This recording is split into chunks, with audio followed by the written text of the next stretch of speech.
Hello' everyone, good morning. So' আজি হৈছে মহাশিৱৰাত্ৰি আৰু এয়া মই গা মূৰ ধুই ওলাইছোঁ, যিহেতু ঘৰতে শিৱ মন্দিৰ আছে তালৈ বুলি ওলাইছোঁ।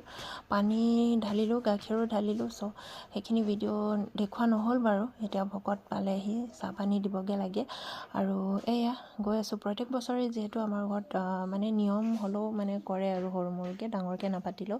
চ' আজিও সেয়া ভকত 5জন মাতি আজিৰ আয়োজন হৈছে আপোনাৰ প্ৰসাদ আৰু জলপান।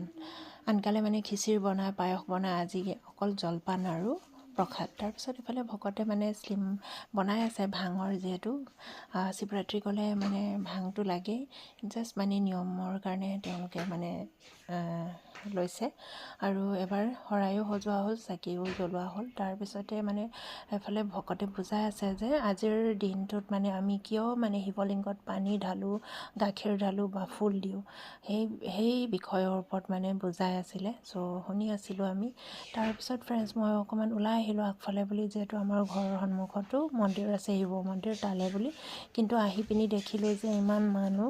চ' এতিয়া নাযাওঁ, মই পাৰিলে পিছবিলাকে যাম বুলি মই এনেই বাহিৰৰ পৰাই ভিডিঅ' কৰিলোঁ। চ' আজিলৈ আহোঁ, বাই বাই।